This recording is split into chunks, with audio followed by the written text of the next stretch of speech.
So what you can do is you take off the two screws that are holding in the top section, tape down the lid, and you take off the backing plate too. There's just 3 screws on the back. You can watch other videos and figure that out. That's not what this video is for, but we actually broke the plastic tabs off this, but you can just tape it back on there. It's not a big deal. And this is the part that you want to get at. And they tell you to replace it for $60 when there's just one little thing that you got to take out. And it's open. Once you got this out, this is going to start to fall apart a little bit. That's fine. We're going to put it back together once we're done. And you just need to get this case open because the part that's broken is underneath this case. So in order to do that, there's these tabs all around the outside, and you're just gonna open these tabs with a screwdriver, a little tiny flathead screwdriver.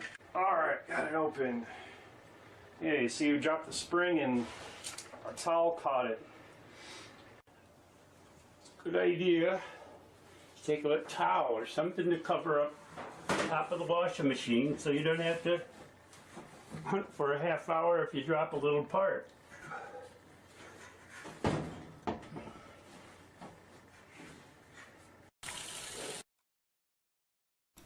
Okay, this little metal clip or tab or whatever you want to call it is actually the piece that is put into the locking mechanism perfectly, and the part that broken, it's not necessary. Take it out. Take it out of your locking mechanism. The rest of the video is going to show you how to put everything back together, and the washer works just fine without the lock. Take this metal clip out.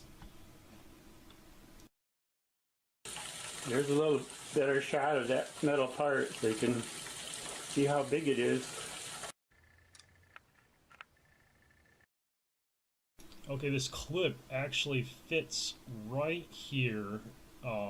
It lines up right there, and when this sliding mechanism slides forward, it pushes the clip underneath all this stuff, and this plastic piece gets pushed down and the clip gets hooked behind it.